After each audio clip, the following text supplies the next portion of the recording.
I knew where you got that from. Sight and sound. Probably won't do this every week. There's something that I want to pull up on Bible CC later, so instead of looking at nothing, I'll Have something? Yeah. So let's all go to Jonah. Yes, let's. Save your Obadiah. Or Micah. You need a Bible app. Yeah.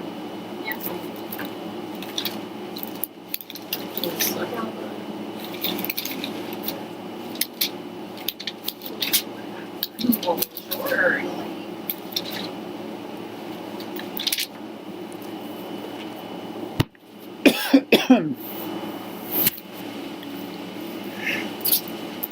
Found it for you. Did that. One baby scream, another. That's right. I got you a thing. So I thought maybe we'd read through the entire book, just so we can get an overview of everything that's happening, and then we can discuss chapter 1. Yeah. So we're doing 1 through 4. No, well, we're reading 1 through 4, but then we're just going to discuss chapter 1. But I think it would be good to read the entire book, because it's only a page long. Yeah. We can each take a chapter, or whatever. Just so we know everything that happens from beginning to end, and I think having the entire story will help as we discuss each chapter through the week. So I'll read chapter 1. I'll do 2. 8 to 3.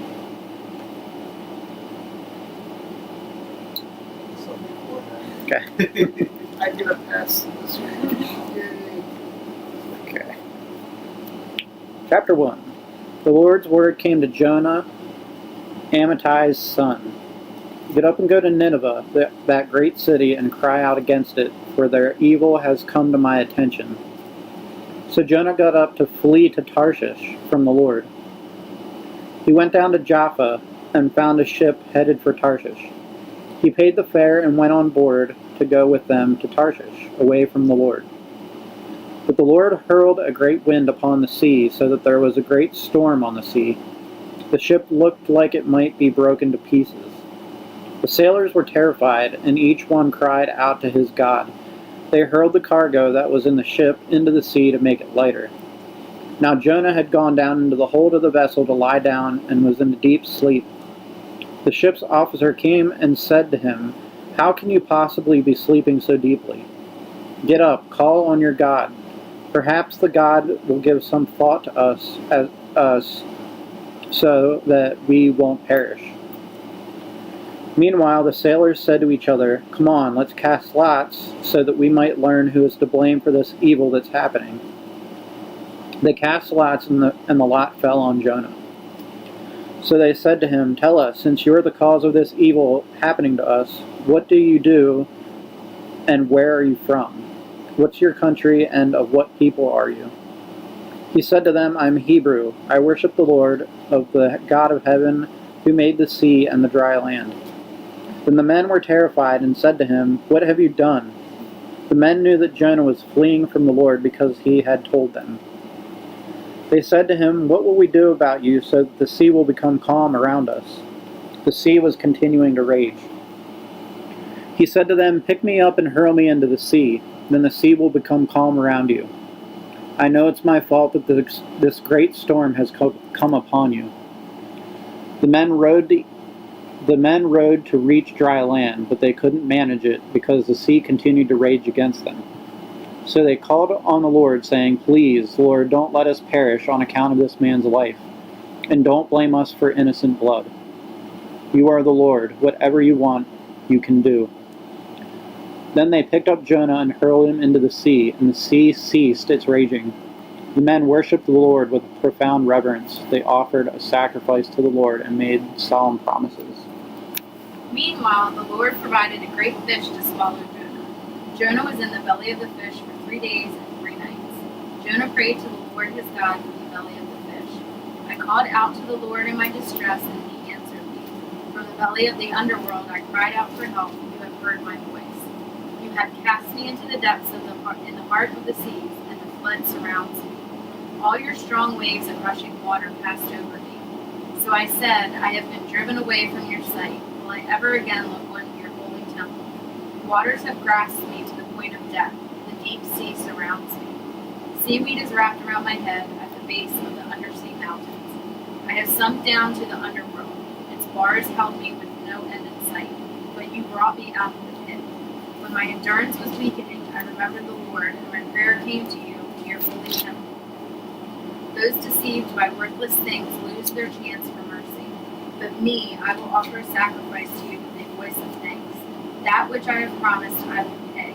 Deliverance belongs to the Lord. Then the Lord spoke to the fish, and it vomited Jonah onto the dry land. Then the word of the Lord came to Jonah a second time. Go to the great city of Nineveh and proclaim to it the message I give you. Jonah obeyed the word of the Lord and went to Nineveh. Now Nineveh was a very large city. It took 3 days to go through it. Jonah began by going a day's journey into the city, proclaiming, 40 more days and Nineveh will be overthrown. The Ninevites believed God. A fast was proclaimed, and all of them, from the greatest to the least, put on a sackcloth. When Jonah's warning reached the king of Nineveh, he rose from his throne, took off his royal robes, covered himself with the sackcloth, and sat down in the dust. This is the proclamation he issued in Nineveh. By the decree of the kings and his nobles, do not let people or animals, herds or flocks, taste anything. Do not let them eat or drink, but let people and animals be covered with sackcloth. Let everyone call urgently on God. Let them give up their evil ways and their violence. Who knows? God may yet relent and with compassion turn from his fierce anger so that we will not perish. When God saw what they did and how they turned from their evil ways, he relented and did not bring on them the destruction he had threatened. To Jonah, this seemed very wrong, and he became angry. He prayed to the Lord, isn't this what I said, Lord, when I was still at home? That is what I tried to forestall by fleeing to Tarshish. I knew that you are a gracious and compassionate God, slow to anger and abounding in love, the God who relents from sending calamity. Now, Lord, take away my life, for it is better for me to die than to live. The Lord replied, It is right for you. Is it right for you to be angry? I was going to say. Jonah went out and sat down at a place east of the city. There he made himself a shelter, sat in its shade, and waited to see what would happen to the city. Then the Lord God provided a gourd and made it grow up over Jonah to get shade for his head and his discomfort. Jonah was very happy about the gourd. But at dawn the next day, God provided a worm which chewed the gourd so that it withered. When the sun rose, God provided a scorching east wind, and the sun blazed on Jonah's head so that he would faint. He wanted to die and said, It would be better for me to die than to live. And God said to Jonah, Is it right for you to be angry about the gourd? It is, he said. I am so angry I wish I were dead. But the Lord said, You have been concerned about this gourd, though you did not tend it or make it grow. It sprang up overnight and died overnight. Should I not have concern for the great city of Nineveh, in which there are more than 120,000 people who cannot tell their right hand from the left, and also many animals? Can't wait to talk about Well, patience, my dear. So a lot went down in 4 chapters there. Yeah. Something I caught, and I think from between chapters 1 and 4, and some of 1, like, at least the way it says in mine, all it says is this: but Jonah ran away from the Lord and headed for Tarshish. It doesn't tell you why. It doesn't tell you anything about him being afraid of them or not wanting them to be saved. It just says it. And then you go to chapter 4. Right. Explains it. You got it. Find it again. I just read it. Oh my God. I can't hear anything. Yeah. That thing in my ear.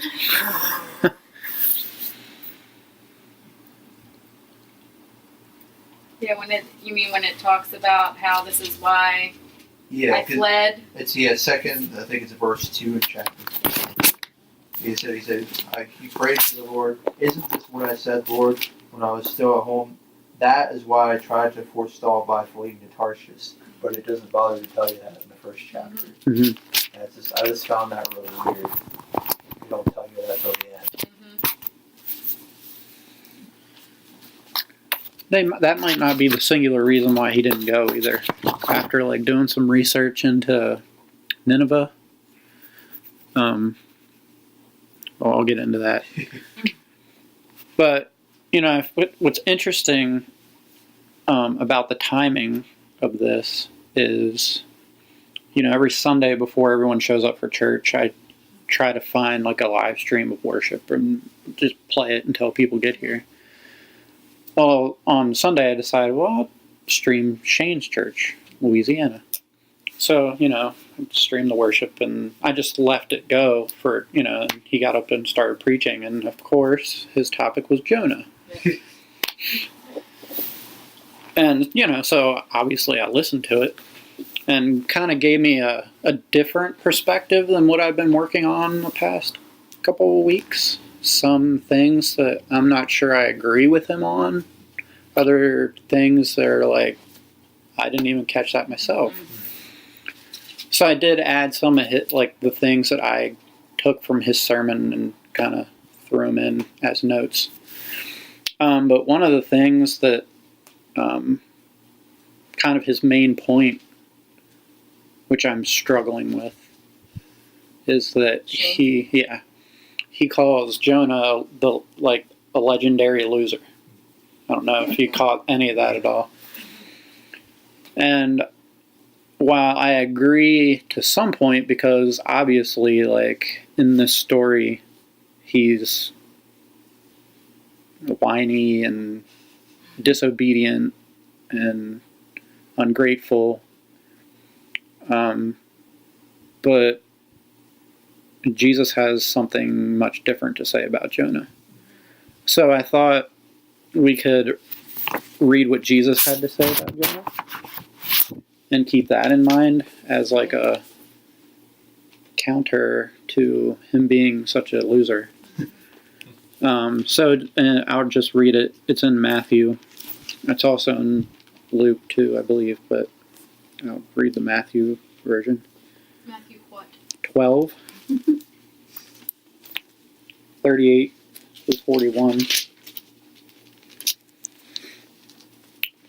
So it says, at the time, some of the legal experts and the Pharisees requested of Jesus, "Teacher, we would like to see a sign from you."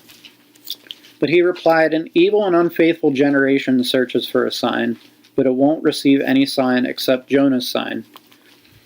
Just as Jonah was in the whale's belly for 3 days and 3 nights." I don't like this translation because it calls the great fish a whale. No, I'll tell you why I don't like that later too. Just as Jonah was in the whale's belly for 3 days and 3 nights, so the human one will be in the heart of the earth for 3 days and 3 nights. The citizens of Nineveh will stand up at judgment with this generation and condemn it as guilty, because they changed their hearts and lives in response to Jonah's preaching. And look, someone greater than Jonah is here. And I'll stop there. So Jesus right there is basically telling everyone that Jonah was the greatest other than him. Jonah's like number 2 on his list. And what was that, Matthew? What? 12, 38 through 41. And because of him, the citizens of Nineveh will stand at judgment and condemn Hmm. this generation as guilty. Like, that's it. Right. I mean, there were a lot of prophets to come before Jesus, Yeah. and he chose to compare himself to Jonah. Yeah. It's interesting. So he can't be too much of a loser. Right. Yeah. Wow. I forgot I didn't even remotely remember that. Yeah. To be honest. Yeah, I only remember the part about the 3 days. Because I always remember, like, Jonah was in the whale for Mhm. 3 days and Jesus, like Right. he says, that he'd be in the earth for Is 3 that days. parallel? But you don't think of, like, I don't really ever recall. And that's really, like, this passage is why I wanted for us to study Jonah, because there's so many parallels between, bless you, Bless you. Oh, excuse me. there's so many parallels between the story of Jonah and the story of Jesus. Mhm. Yeah. And I thought it'd be cool to just, like, get into that and Whoa. you know, see what the similarities are there, and, like, That just reminds me of, like, just think of, like, King David hmm and, like, how he messed up really bad, hmm but then he was still called a man after God's own heart. Yep. It's like that. Sometimes people, you know, I mean, a lot of people see King David as a good guy for the most part because it's only that one thing necessarily. Mhm. But like a lot of people see Jonah as a mess up, Loser. Yeah. and they don't see the good. hmm You know, it just kind of reminds me of that. Yeah, like, Jesus goes out of his way to compare himself to, not compare himself, but, like, to, well, for David, a man after my own heart, and Jonah, like, it's just, it is interesting how he uses people who aren't, like, the religious leaders and stuff to compare to. It's the people who hmm screw up, but still.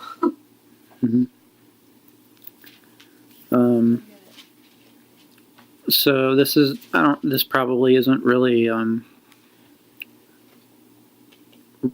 really relevant, but Tarshish is believed to be the same as Tarsus, the city that Paul came from. I wondered about that. 'Cause it sounded. I don't know why it's spelled different. They Um, got a new name. something about, like, just through the Language. time, how, like, names change through Translation. time and, like, gain different spellings and stuff. Is it either that or they did like the Aramaic or they did the Hebrew, because there's so many different languages they use too, and it's probably spelled different too. You didn't hear me. Is that because it got a new name? Oh, Okay, so let's go through 1 through 3 here, verses 1 through 3. So the Lord gave this message to Jonah, Amittai, get up and go to the great city of Nineveh, announce my judgment against it, because I have seen how wicked its people are. Jonah got up and went the opposite direction to get away from the Lord. He went down to the port of Joppa, where he found a ship leaving for Tarshish. He bought a ticket and went on board, hoping to escape the Lord by sailing to Tarshish. So,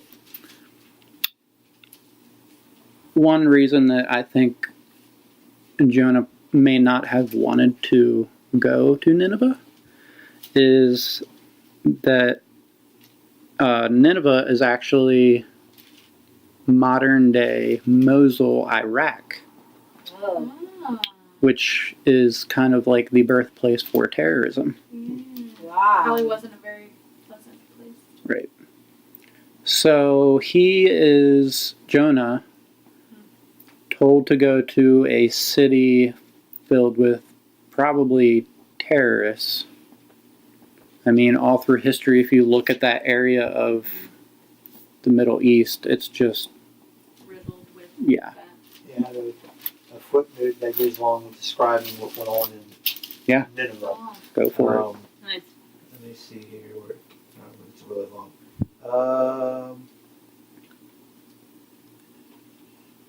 It's, I guess, the prophet Nahum. It's talking about. It says Nahum later states that Nineveh's sins included plotting evil against the Lord, cruelty and plundering in war, prostitution, witchcraft, and commercial exploitation. It's bad. Yeah. So it wasn't a pleasant place. And also, I learned from Shane that Jonah was the only Old Testament prophet who was asked by God to preach to Gentiles. So it was in Jonah's logical mind, like it wasn't something that you would do. Yeah. Because you only preached to the Jews. Yeah. Yeah. Yeah. And So what's in- going to happen to me if I do go there? Right. So in Jonah's mind, he may be thinking that that isn't really God's voice. So I need to get away from this. Possibly. Yeah. Yeah. So Jonah decides to go in the opposite direction to Tarshish, right? So if he would, from where he was, from where he lived, Nineveh was only 500 miles. Tarshish was 2,500 miles in the opposite direction. That's how bad he wanted to. Yeah. So he was running. Running cross country. That's a long hike. Yeah. Even today, Yeah. it's a long hike. Well, and it's so, I don't want to say misleading, but like he says, oh, he went to Nineveh. Mm-hmm. Unless you do that research, you don't realize it. Right. How Mhm. far everything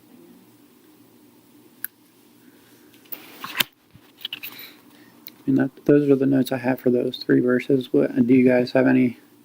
It's just neat how like my Bible actually gives me like a little map Mhm. that shows like how far. is. Yeah. Yeah, 2,500 miles is a lot, but you see it on the map and it's like, oh, okay, because it says in the footnotes that they're saying for Tarshish, they said about perhaps the city of as they say, Tartessus in southern Spain. So it says a Phoenician mining colony near, I can't pronounce the word, near another place, but heading in the opposite direction. Yep. So, Mhm.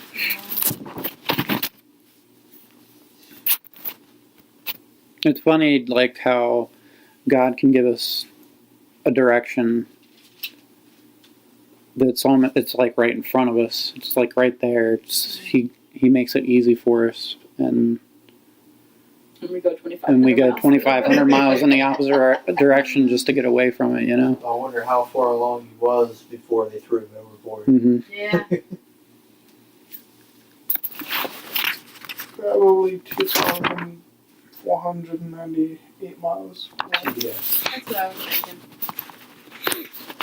So, Close. so Brandon, you were saying about comparing Jonah with Jesus, and where is it? Like 5-6, where he lays down and falls to sleep, and they're like, "Lord, I mean, this is exactly what the Lord did during the storm." I mean, that's Matthew that 8:20. is like, I'm not good at reading between the lines, but that, definitely. Kind of smacks you in the face. Yeah, Yep. you can't not see that one. Let's turn there. Yeah, That's in my notes. yeah, Matthew 8:23. yeah.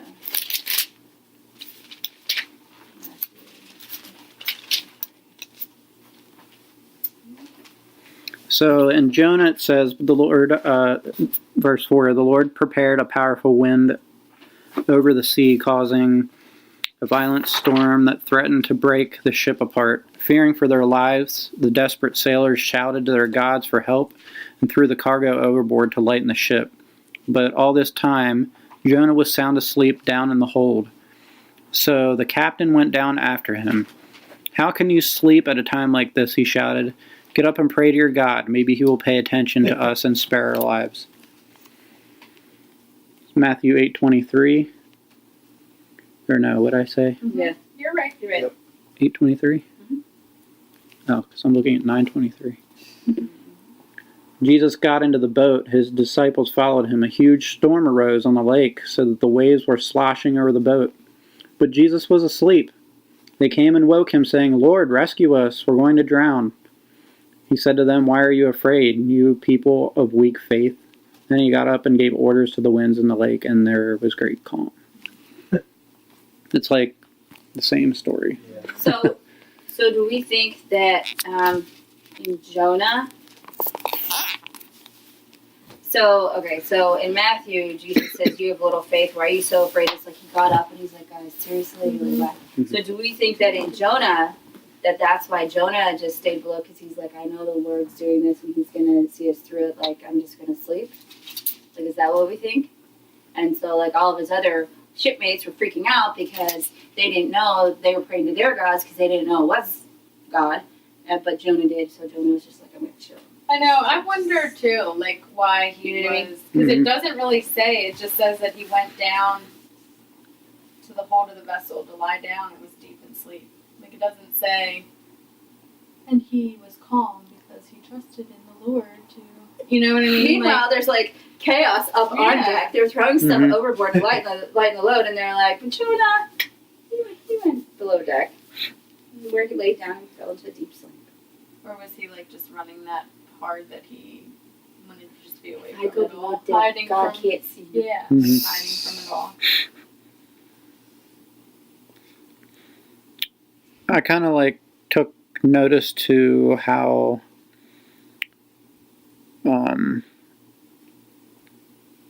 the last resort to the solution to these guys was prayer. He did all that other stuff. They did everything else to try to fix it on their own first before they realized, hey, maybe we need to like, Right. yeah. But Even though maybe not to the right God. I was gonna say like God's is lowercase Mhm. in a lot of my, until the Yeah, no. and well at the end it says the Lord, so it's not even God. But Mhm.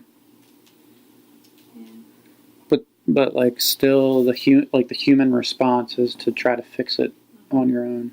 Yeah.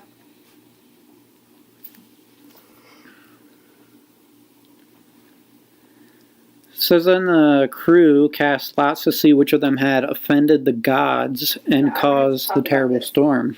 I wanted to talk about this. When they did this, the lots identified Jonah as the culprit. Why has this awful storm come down on us? They demanded. Who are you? What is your line of work? What country are you from? What is your nationality? Jonah answered, I am Hebrew, and I worship the Lord, the God of heaven, who made the sea and the land. The sailors were terrified when they heard this, for he had already told them he was running away from the Lord. But why did you do it? They groaned. And since the storm was getting worse all the time, they asked him, what should we do to you to stop the storm? Throw me into the sea, Jonah said, and it will become calm again. I know that this terrible storm is all my fault. There's so much right there. Mhm. There's so much. Okay, so lots, is that just like drawing the short stick? Mm-hmm. I think so.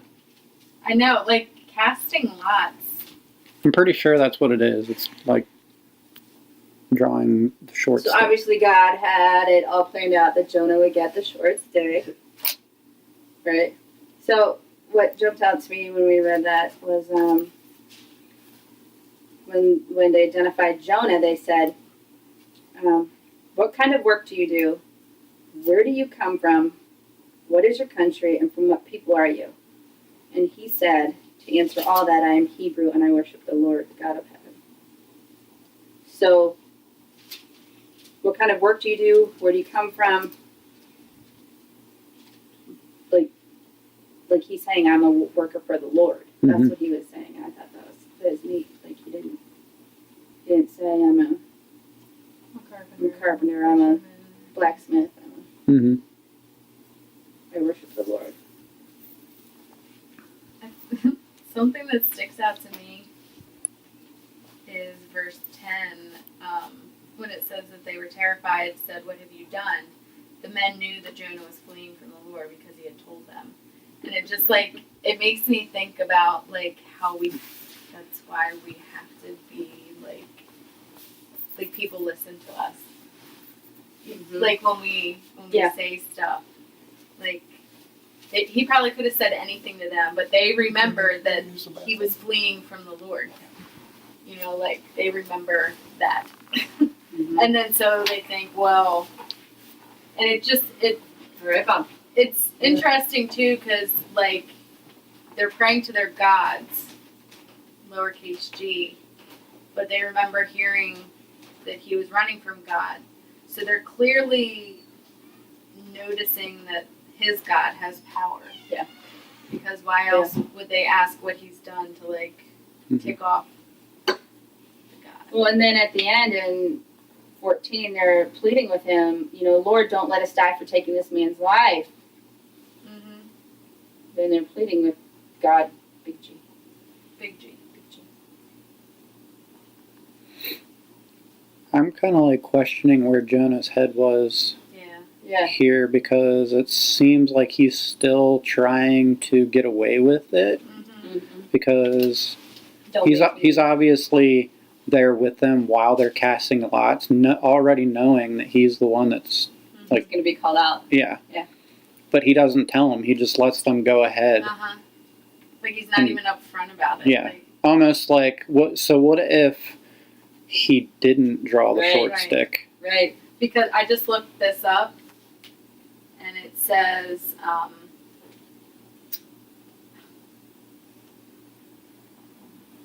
well, basically it said that for casting of lots in which an outcome is determined by means that normally would be considered random, such as the rolling of dice, but are sometimes believed to reveal the will of God or other supernatural entities. I mean, this isn't a biblical Right. answer, but so basically it was random. Mhm. Most people thinking it's mentioned so many times in the Old Testament. So it was completely random. If you want to call it random. Or it was God, Coincidence? probably. I think so. Probably a coincidence. But like, how far would a Jonah gone? Like, if he wouldn't have Uh-huh. drawn that short stick, would he have Well- allowed someone else to die Right. to continue in his running? Maybe. Right. Because he seemed pretty determined to just keep, Mm-hmm. I don't see you, you don't see me, God. And then you have to think where, so like he tells them to pick him up and hurl him into the sea. Mhm. So like, was that because he was trusting that God would rescue him? Was it because he knew that he's the cause of it, so he just wanted to die to save them? Like what? Well, I mean, so here's where reading ahead kind of like Yeah, helps, because at the end of chapter 4, he's just saying it'd be better if I was just dead anyway. Right, like, so was that what he, So maybe that's what he was hoping for. Like, because then it would maybe spare him from all this? if I die, then I don't have to go to Nineveh, Right. because I'm gonna go there and die anyway. Right. It's just interesting that he says the sea will become calm around. I don't know. It's just interesting. The whole. Well, it's also interesting that he makes himself the solution to the problem. Mm-hmm. Again, like the other guys before were trying to solve the problem on their own. Jonah is also saying, I'll solve it. I'll solve the problem if you just throw me overboard. But you know what? That's parallel to Jesus. Mm-hmm. Because Jesus put him, like, Jesus was the solution to their problem, Right. too. But he was legit a solution to the problem. He was But the it's just legit. another parallel to it. Like, Jonah thought he was a solution. Jesus was the solution. There's just a lot of, a theme in this chapter is man trying to solve the problem on their own. Is what I keep seeing time after time. Because, if we go on to verse 13, here we see it again. So Jonah tells him to throw him overboard because he's the solution to the problem. Instead, the sailors rowed even harder to get the ship on to land, but the sea was too violent for them and they couldn't make it. So there again, the guys are thinking, I'm going to beat this on my own. Mm-hmm. Yep. Doesn't work. Then they cried out to the Lord, Jonah's God. O Lord, they pleaded, don't make us die for this man's sin, and don't hold us responsible for his death. O Lord, you have sent this storm upon him for your own good reasons. And the sailors picked up Jonah and threw him into the raging sea, and the storm stopped at once. The sailors were awestruck by the Lord's great power, and they offered him a sacrifice and vowed to serve him. Now the Lord had arranged a great fish to swallow Jonah, and Jonah was inside the fish for 3 days and 3 nights. So here's like the first amazing miracle of the story is that whole ship crew got saved. Yeah. Yeah, it's true. Jonah being a butthead got a lot of people saved, didn't it? Like in a matter of minutes, they were praying to false gods, God. and now they're Praying to the God. they're all converted.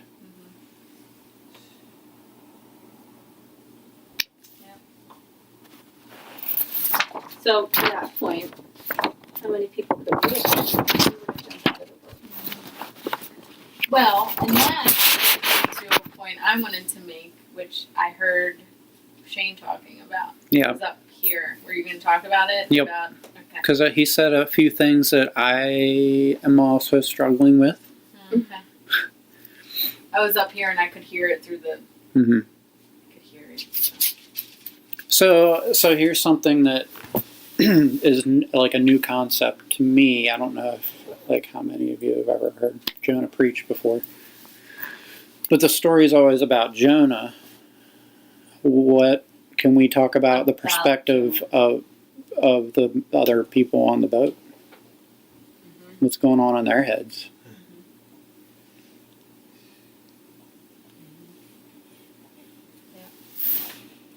Well, Like this outsider just got on their boat. I'm assuming this is probably a fishing boat, maybe. he paid a fare. Or a merchant ship or something. Yeah, he if he paid a fare, it might Oh yeah, he not have did. been a fishing boat. Or maybe it was a fishing boat that they were like, you can ride with us. Yeah, it'll cost you. Well, we got room. Hmm. I don't know. Well, the point I was going to make, so maybe you're not going to talk about it, was something Shane said. Where he was talking about us, and he said something to the effect of, are we the Jonah on somebody else's ship? Like, are we the ones who are Yeah. blocking? Well, not blocking, Running but away. because of us running away, we're affecting other people. Mhm. It was very interesting.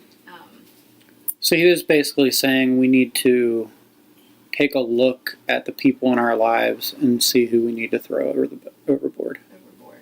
Or either we have people in our lives that are Jonah to us, or are we Jonah in other people's lives? Which was an interesting way to look Yeah, I'd at have it. to think about that. Yeah. So the part that has me struggling is he said, so how do I know who I should throw overboard? Yeah. The people who annoy you the most. No. So where's the quote? I want to quote it correctly.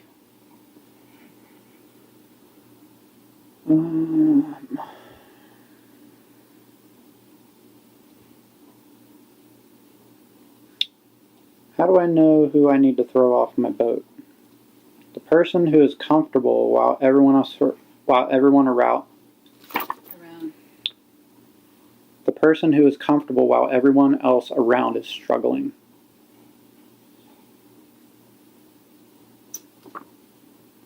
You know where I'm going with this. Because Jesus was the one that was comfortable while everyone else was struggling in Matthew. Right. And you don't want to throw Jesus overboard. No. Because, like originally, when I'm reading through this story or this chapter, and I'm seeing Jonah sleeping you know, under the ship, I'm thinking of a person who's has a piece of God on him. Even in the midst of his disobedience, Right. he trusts Right. that God's going to take care of him. Right. I agree with that. While chaos is going on all around, he's got the peace of God. Yeah. Whether or not that's what happened, Right. that's what happened to Jesus. Yeah. And the parallel between Jesus and Jonah is so similar that I'm wondering if that's what was going on with Jonah. Or if the opposite, like Shane is saying, is, you know, while everyone else around you is struggling, there's a dude over here that seems pretty comfortable. Maybe he's the problem. Or maybe there's something going on in his life that he shouldn't be around. I don't know. It's like a struggle in my brain because I know what he's saying, Yeah. but I'm not sure that I agree. And I wonder too if he even looked at the comparison between the two stories. or not, or if Probably he's just- not.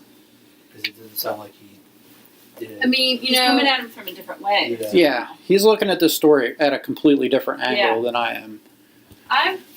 So I'm not saying I think he's wrong. I just Right. don't know that I agree with it. even in the midst of my life when I wasn't focused on what I should be focused on, I still felt like I had peace. Like I had peace. So I think it's possible to still have the peace of God on you even when you might be running. But then I also think to myself, I probably was Jonah to a lot of people who should have kicked me off of the boat. Because I was calm and not like. Does that make sense? I don't know. It's like. I don't know. Makes your head hurt. Yeah. To try and like think about it in that. Just because somebody is calm doesn't necessarily mean that they're a problem. Mhm. Because, like you just said, like Jesus was completely calm Mhm. in the boat.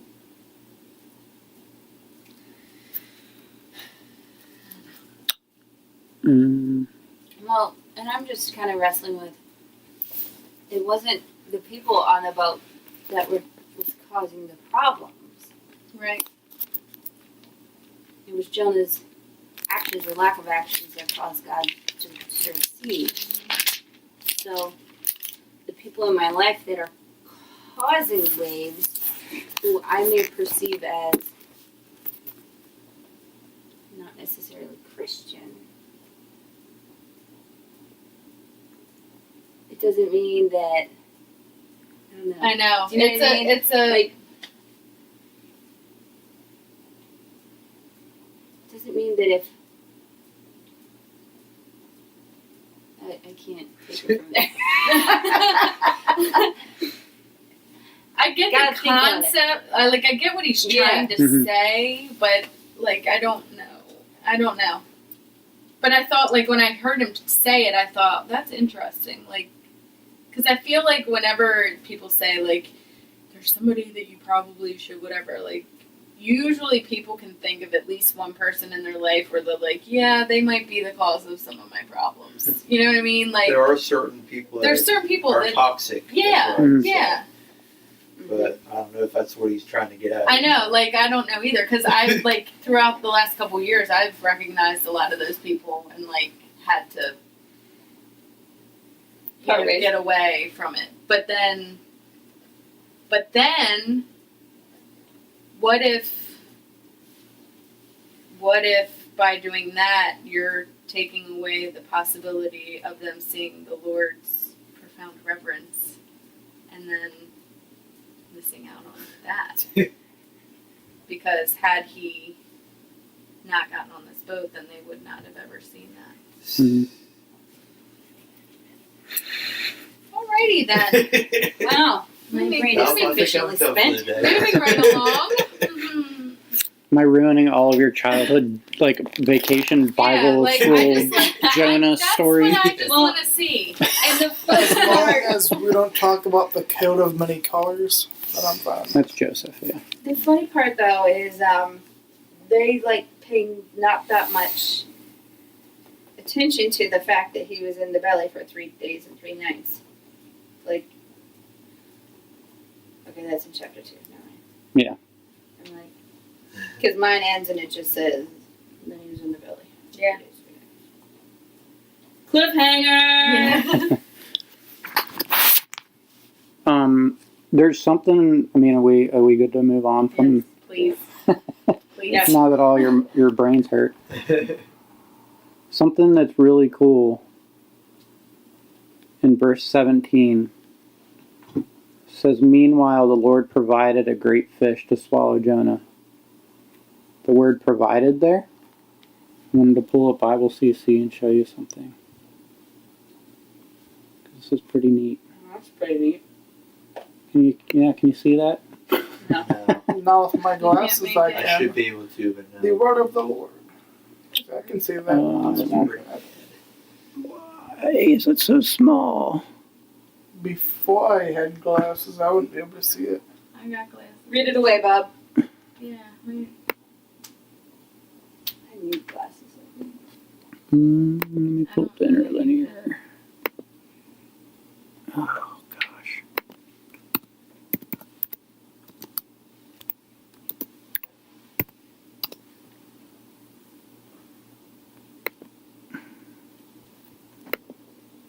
Why is it doing that?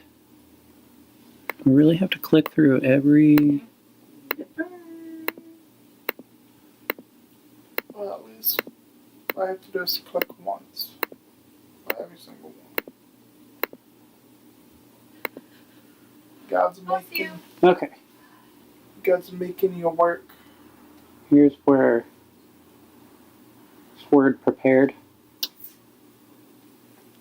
God had prepared a great fish to swallow Jonah. The Greek word. Can you see that? Manna. Ah. Interesting.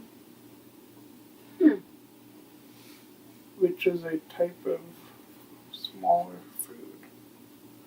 That's what he provided. That's what he gave to the Israelites as they went through the desert. It says though, I wish I could. to count, Number remember, or reckon. In the corner, can you zoom in? Somewhere in this corner, there should be a box that Not you for the click. MacBooks. It's not a. Oh, look at that, Bob. Hey, I can read I it stand now. corrected. Booyah! Thank you, thank you, thank you. I'll be here all week. When I'm not here, I'll be in my apartment all week. Well, but see the appointed.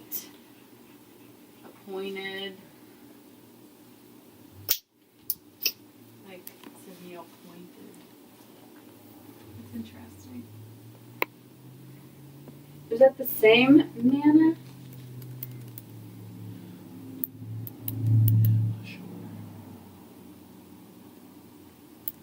Good grief, so glad I don't need to read Arabic every day because it's so Greek to me. Guess what I did there? Well, I mean, even.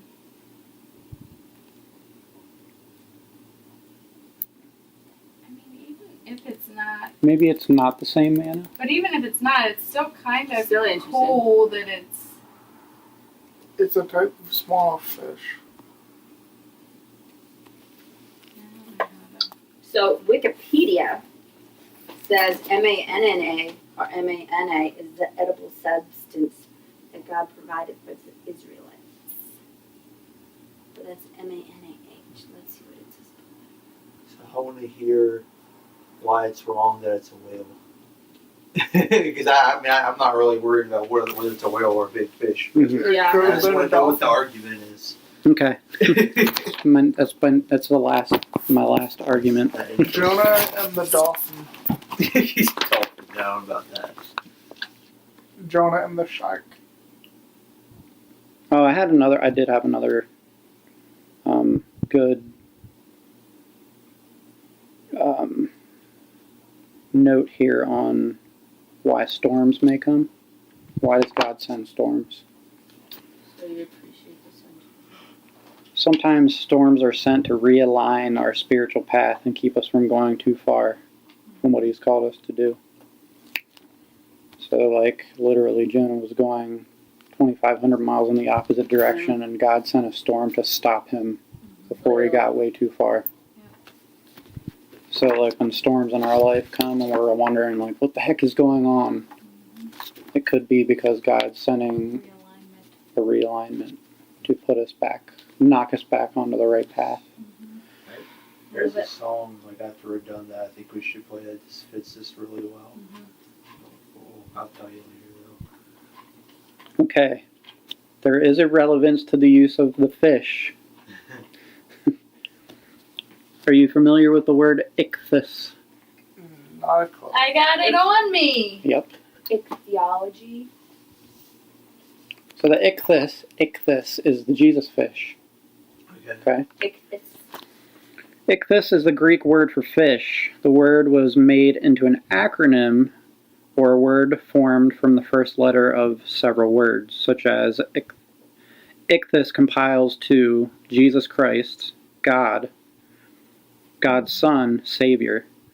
So in a sense, the great fish, because in most translations it calls it a great fish, which also is interesting because they refer to God as the great I am. Great I am. So in a sense, the great fish that swallowed Jonah could actually have been Jesus himself.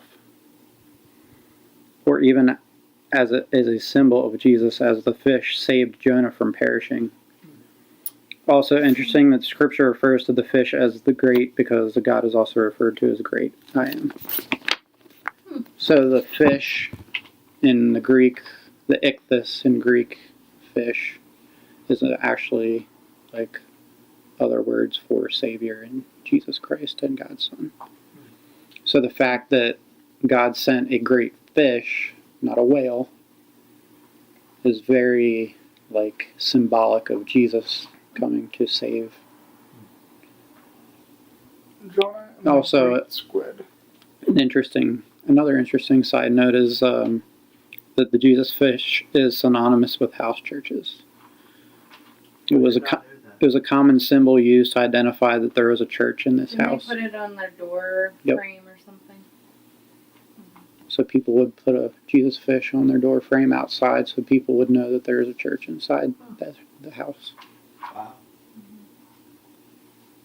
That's what, whenever anybody sees this, they say, "Oh, that's a Jesus fish." Like, yep. Mhm. That's exactly Oh. right. Well, Because So there's a church that's why I always get mad when people call it a whale. Well, my 'Cause a- vacation 'cause a whale Bible is school. A whale isn't a has fish. taught it.